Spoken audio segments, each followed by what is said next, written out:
الفرق ما بين الفتيل والدعامه فرق شاسع. من اهم الحاجات والفروق ان الدعامه بشيلها للعيان او هو ممكن نفسه يشيلها في اي مكان، بيعمل عمليه النهارده، يسافر النهارده، ممكن يسافر في اي مكان ويشيلها.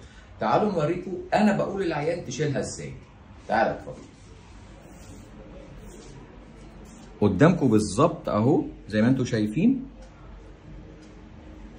زي هو ده الحرير او الخيط اللي احنا مثبتين بيه الدعامه بمقص صغير زي ده، بروح قاصص كده ببساطه شديده.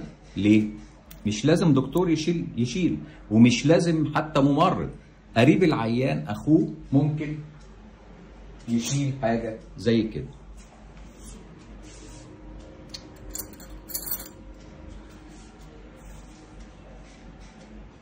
اهي الدعامه قدامكم اهي، سهله جدا، بقى اشيلها اهو قدام العيان اهي، والتانيه كذلك ببساطه جدا اهي اهي خرجت.